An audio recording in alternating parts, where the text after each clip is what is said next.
ምርጥ መልእክት አለው። እኔ ስለ ሁለተኛ ሚስት ወይም ሶስተኛ ሚስት ሲነሳ ማለት ነው የማስታውሳት ታስታውስ ከሆነ የኔ መንገድ ፕሮግራም ላይ ቀርባ ሰለምቴ ናት።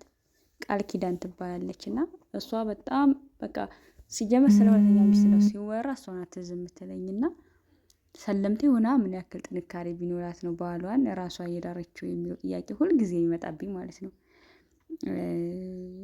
ማለት ሙስሊሙ ነው ሆነው እሱ እንግዲህ ኢማን አብሮ ስለ እኛ ስላለንበት ብቻ ኢማን አለን ማለት አይቻልም። ምን ያክል ብርቱ እንደሆነችና እምነቱን ያክል እንደገባት በእሷ ነው እኔ የተረዳሁት ማለት ትዝ ትለኛለች። እና እንደዚህ አይነት ሴቶች እንዳሉ ሁሉ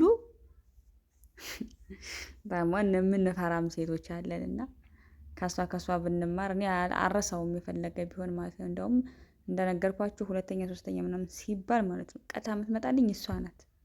እና ማሻአላ እናንተ ታደርጉታላችሁ ወይ እንዳ ይሆንላችኋል ወይ የሚለውን እንግዲህ እስኪ እናንተ ትመልሳላችሁ። የነሱም ያው ቆንጆ መልእክት አለው። ምክንያቱም ሰው የራሱ የሆነ ምክንያት ይኖረዋልና ያን እንደማስተማር ነው። ሰላም